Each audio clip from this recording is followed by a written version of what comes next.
Hello everyone and welcome to TNF TV. My name's Tommy Flanagan and today we've got a very special guest on the show. She's about to head over to South Africa after being selected in the Southern Stars T20 World Cup squad, and she's a great friend of ours here at Tails Never Fails. It's an absolute pleasure to welcome to the show Australian women's cricketer and TNF ambassador Heather Graham. Heather, thank you for coming on TNF TV. It's an absolute pleasure to have you here on the show. Thanks for having me on, Tommy.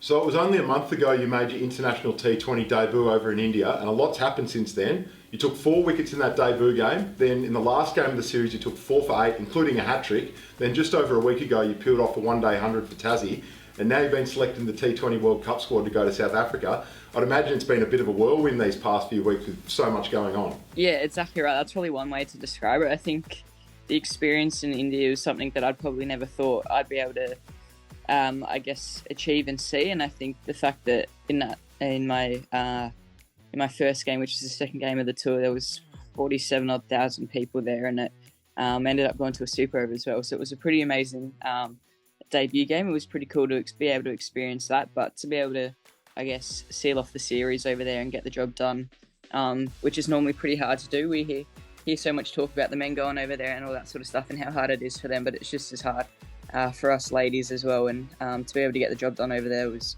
really good. And just on the men's team for a second, they've just headed over there to India. You've just come back from there and seen the conditions. How do you think they'll fare? Yeah, well, on the back of such a successful summer that they had, I reckon they'll go over there with a lot of confidence and probably play really well. I think the squad that they've selected as well, it's a very strong squad. So, yeah, I think the boys will go pretty well over there. We'll get back to what's been happening in your game in just a moment, but firstly, just to touch on the T20 series just gone, another great series win for the Southern Stars. The last game unfortunately abandoned without a ball bowled due to rain, but in the previous game, the second T20I against Pakistan, we bowled them out for 96, won by 8 wickets. I thought our bowling group in that game was awesome, really miserly restricting the opposition to that 96.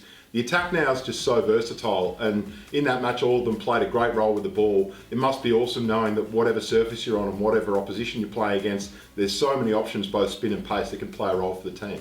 Yeah, exactly right. I think the only two that didn't bowl in that second game was Moons as keeper and then Meg as captain, but I think winding back the clock, I reckon Meg probably could have had a bowl. I know she used to bowl some little rapid wild things back in the day, but I think that shoulder probably limits her now. But it would have been pretty funny to see her or even Beth roll the arm over as well, considering 9 people got a bowl. But yeah, talking about the bowlers, I think the list that we've got and the amount of all-rounders that can play very similar roles and get the job done, I think it's obviously a really hard team to get into, but it's also an amazing team for the fact that we've got so many people that can I guess come and bowl whenever it's needed, but also with the bat as well, go out there and whack them around. And it was a pretty comprehensive series for the girls. And you mentioned Beth Mooney. She was incredible in the run chase and she's in career best form. Since the start of 2022, she's been averaging 55 in T20Is and 99 in ODIs. She's ranked number 2 in the world for both formats. And at the Cricket Australia Awards a couple of nights ago recently, she just won the Belinda Clark Medal and Australia's ODI Player of the Year award. She's a pretty special player for us. She is. She's the evolution of Beth Mooney has been incredible to be able to watch. I think I've been able to, I guess, have snippets of it when we played together at the Scorchers and obviously around this Aussie group as well. But the fact that, yeah, her averages are so high also makes sense of why she took out the Belinda Clark Medal last night as well as the best cricketer in Australia. And I think she well and truly deserved that after those stats that you just read out. But she's an amazing person as well as just on the cricket field too. And it was, of course, the Cricket Australia Awards night the other night. It looked like a great evening on TV. How did you enjoy it? Yeah, it was a really nice night, actually. I think that leading up to it, there's always a lot of anxiety and all that sort of stuff about getting dressed up and dolled up because it's not something us cricketers do every day. So having a whack on the heels and have sore feet within about 5 minutes wasn't the best part of the night. But I think the fact that Cricket Australia and the ACA were able to get an event up like that, especially in such a hectic time as well, and what has been over the past couple of years, it was pretty nice to, I guess, have both the men's and the women's team there and everyone else as well. So yeah, it was a really enjoyable night, and I think I probably still got a little bit of the eye makeup on. I did try to wash it off, but it's bloody hard to get that stuff off, especially not being that girly girl and having the makeup wipes and all that sort of stuff. So it was a bit of a battle this morning. You're looking fine, Heath. We just spoke about Beth Mooney winning the ODI Player of the Year, the Belinda Clark medal. What are your thoughts on some of the other major award winners? Talia McGrath won the T20 Player of the Year and Ash Gardner won the WBBL Player of the Year. Yeah, I think Ash's WBBL got announced probably straight after the WBBL, so it was obviously no surprise that she received that award last night. But there was a lot of very worthy and deserving award winners last night, and the fact that Team Ac was able to come in the way she did over the last summer and just dominate from, I guess, her first game. It's pretty amazing to watch. I've grown up and played a lot of cricket with and against Team Ac, so it was really nice to see her collect that award, and I thought she would have been a bit of a smoky for the Belinda Clark as well, but obviously Moons has been exceptional. But whoever ended up getting that award, it would have been well deserved. But I think, yeah, in the men's stuff as well, I think everyone was well deserved with those awards too. So that's the Cricket Australia Awards. Now getting back to you personally, the debut, first game in Mumbai, you get presented Australia T20I cap number 59. Then you go take 3 for 22 to help force the game into a super over. Then in your first game, you get asked to bowl the super over. The team didn't get the result that night, but I'd imagine that would have been an awesome experience to be right in the thick of it in your debut. Yeah, it was. I was crapping my pants, to be fair, when I got told I was going to bowl the super over. I think Megan Shute normally does it for the Aussie team, but I think the fact that I was able to bowl all right in that game, they backed me in it. And then, yeah, in that super over, I bowled probably too few many half volleys, and they got me away. And the nature of a super over, they can just go hard. So I think reflecting on that, a lot of experiences and a lot of I guess learnings to take away from that. So I've done it before in Big Bash and that sort of stuff, but it's definitely not the same. So it was really cool to obviously get that opportunity. I wasn't able to get the girls over the line that day, but yeah, a lot to reflect on that and to learn from it and take into my next experiences in games with the girls now. And the hat-trick in your third game against India, we touched on it at the start, an awesome moment in your career. You became just the second Australian woman after Megan Shute to take a hat-trick in T20Is.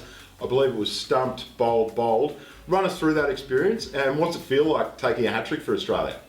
Yeah, it was a pretty weird one. So the first 2 wickets were over the last 2 balls of 1 over, and then I didn't get the ball for ages. I don't think I got the ball until the very last over. So there was a big gap in between, and I just got lost in the game, so I didn't actually realise that I was on a hat-trick, and only a couple of the girls really remembered, not many did. So yeah, before that first ball of my last over, I think a couple of the girls were like, "Oh, this is your hat-trick ball," whatever, and I was like, "You got to be kidding me, right? Like, how do you even know that?" But yeah, it was pretty cool. Pretty fortunate that I was able to take that hat-trick, and yeah, funny fact was that Shooter, who'd also taken the hat-trick as well, was at the same ground, obviously against India as well. So it was a pretty cool little stat to join with there. So yeah, it was a pretty cool moment.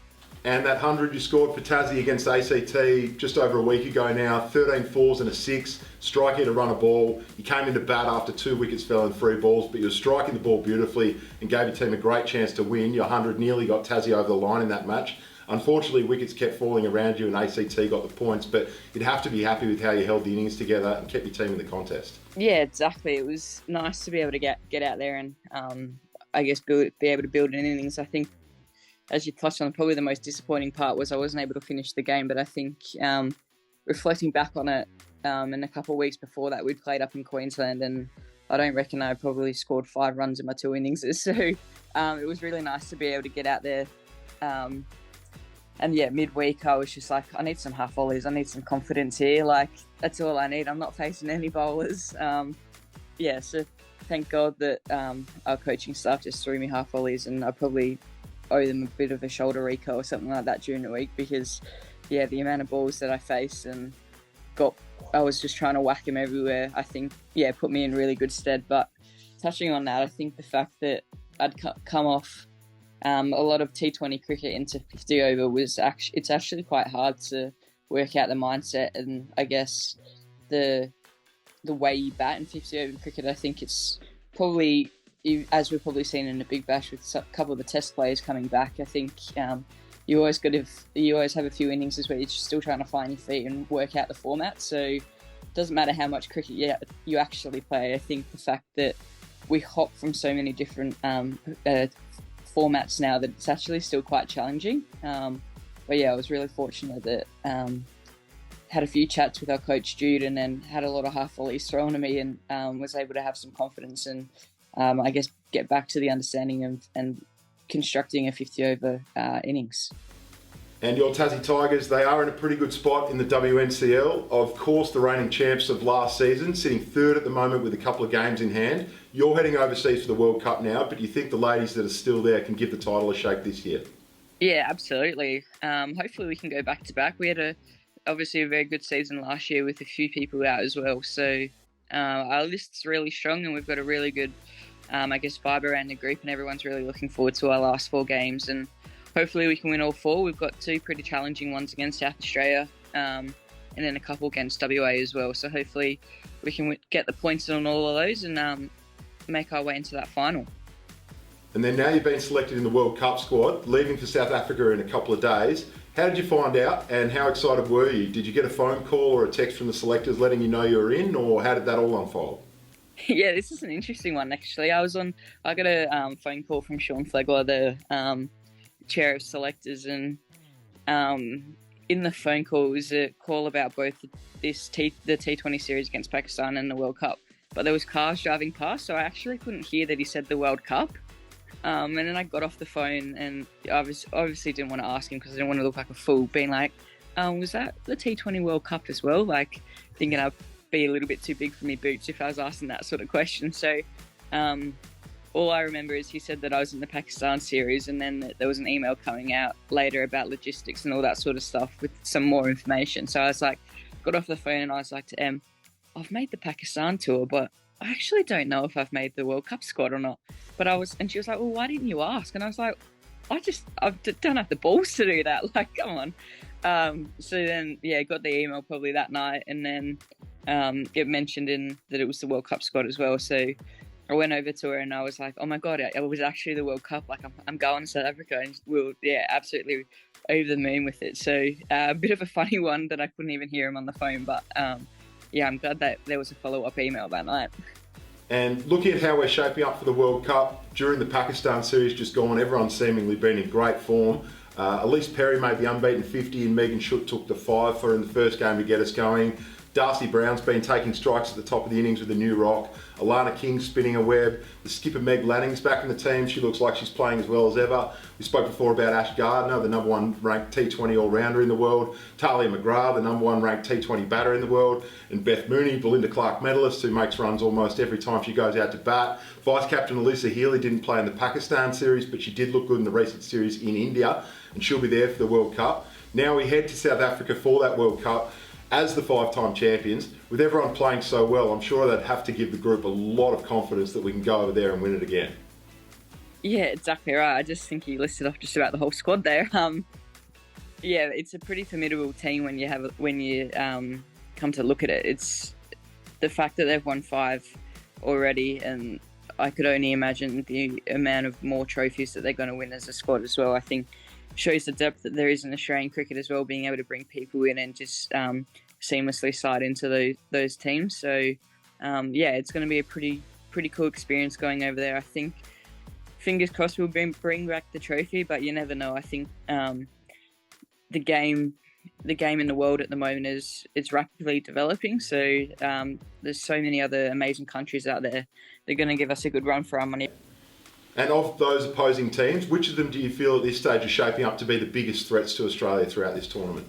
Oh, I don't think there's one, to be honest. I think on any given day, anyone can come out and play their best cricket. I think, as mentioned just before, the talent that's around world cricket at the moment is pretty unbelievable. So I think our probably toughest games will probably be that first one straight off the bat against New Zealand. Hopefully Sophie Devine is still injured and can't make that first game.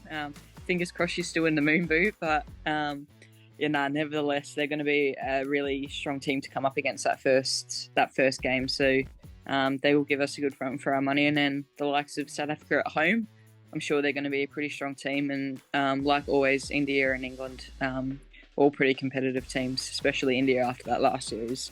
And if you had to pick one of your Australian teammates to nominate for who's going to dominate throughout this World Cup and bring home the player of the tournament, who would you go with? Oh gosh, that's a good question. Probably a bit biased because I'm good mates with her, but I reckon Beth Mooney's probably going to bring home the player of the tournament. I think the form that she's in, we've seen over the Pakistan series, she's in amazing form at the moment. She never seems to have a form slump. So I think, the way she'll probably go out there and play her role and just be incredible as always, I think she'll bring home that gong. Well, thank you so much, Heather, for taking time out of your day to have a chat on TNF TV and share some of your insights with the TNF community. Congratulations on everything you're doing and best of luck in South Africa. Hopefully you and the team can get on a roll and we can chat again at some stage throughout the tournament. Sounds good. Thanks, Tommy. Thanks for tuning in to today's latest instalment of TNF TV. Please check us out on all the social channels, Instagram, Facebook, YouTube, Twitter and TikTok. Give us a like and subscribe for all of our latest content and head to our online store now at tnfcricket.com to check out our range of elite bats, playing kit and customised teamwear. Get it done and we'll see you soon.